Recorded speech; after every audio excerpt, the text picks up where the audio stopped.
Ever wondered who controls all of our money? It's a question that has puzzled many, and today we're going to delve into the complex world of the banking system. You're watching Aquatau Technologies TV. This system is not just a domestic affair, it's a global network of financial transactions and policies, with the United States as the world reserve currency, and the ripple effect of its decisions can be felt worldwide. This journey will lead us to understand the three primary ways money is created: through physical currency, private banks, and central bank digital money, known as quantitative easing. Each method has its own set of consequences, and they all contribute to a phenomenon that has been a cause for concern in recent years: wealth inequality. The origins of this inequality are deeply rooted in the system that creates and controls our money. So, let's begin unraveling this intricate web, starting with physical money. Physical money, now that's something we all are familiar with. It's tangible, it's real. But did you know, physical money is not created by the government alone, but primarily outsourced to central banks such as the Royal Mint. This money, the paper notes and coins we use every day, contributes a surprisingly small fraction to the economy, around 3 to 8%. Now, the government does profit from this printing process, a concept known as seigniorage, which helps to reduce the burden on taxpayers. However, it's a delicate balancing act. Excessive printing can lead to inflation, resulting in the devaluation of currency and our hard-earned savings. It's a bit like baking a cake. Too much of one ingredient and the whole thing can flop. But physical money is just a tip of the iceberg. The real game begins with private banks. Private banks, the powerhouses of money creation. They're responsible for about 97% of the money in circulation, primarily through debt-based money, a tradition that goes back to the 1700s, where banks started issuing promissory notes, which represented debt. So, when you borrow from a bank, they aren't giving you someone else's money, they're creating new money through a system known as double accounting. This money creation through loans can stimulate economic growth. It's the fuel that keeps the engine of our economy running. But there's a catch: excessive debt.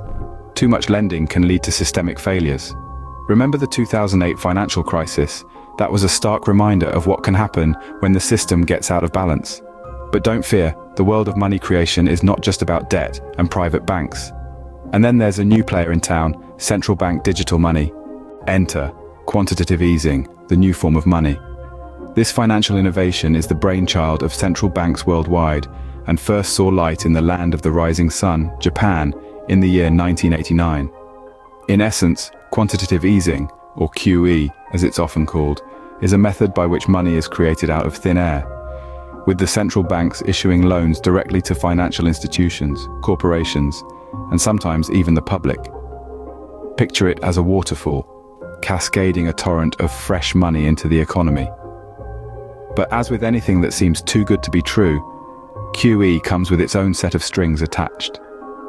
For one, it can lead to an inflated stock market, with prices soaring high above the clouds, far removed from the economic reality on the ground.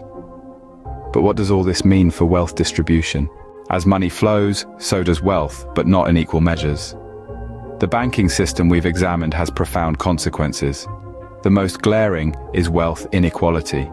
As central banks purchase government bonds, they amass enormous assets. The stock market, unanchored from economic reality, soars, inflating the wealth of those already rich. Inflation is not just a word in financial textbooks, it's a reality that hits the vulnerable hardest. The price of homes skyrockets, locking many out of home ownership.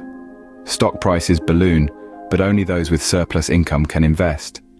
The rich get richer, while the real economy limps along, leaving many behind. This brings us to the one effect.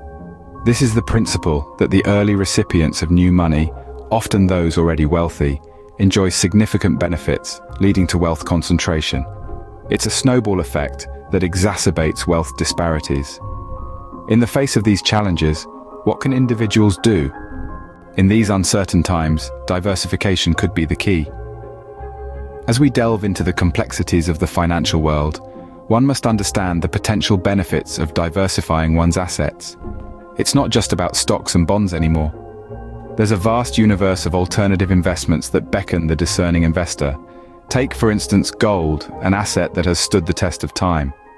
Gold has been a symbol of wealth and a store of value since time immemorial. In times of financial turmoil, gold often shines the brightest, offering a safe haven to investors. Then there's the new kid on the block, cryptocurrencies. These digital assets, led by Bitcoin, offer a decentralized alternative to traditional fiat currencies. While they come with a high degree of volatility and risk, they also offer immense potential for returns. But remember, with great rewards come great risks. However, investing in these diverse assets is not a matter of merely jumping on the bandwagon. It requires diligent research, understanding, and evaluation of one's risk tolerance. Blindly following the crowd can lead to disastrous outcomes. To truly thrive in the financial world, one must cultivate the habit of independent thinking. Independent thinking does not mean going against the grain for the sake of it. It means making informed decisions based on a comprehensive understanding of the situation. It means not being swayed by market hysteria or the latest trends. It means having the courage to stick to your convictions, even when they are not popular. And finally, as individuals, we must also consider the potential for reform. The current system, with its inherent flaws and inequalities, is ripe for change. There are many theories and models proposed, such as the modern monetary theory and the rise of digital stable coins. These could potentially reshape the financial landscape, providing more opportunities for individuals to prosper. So as we navigate the intricate world of money, always remember, knowledge is power.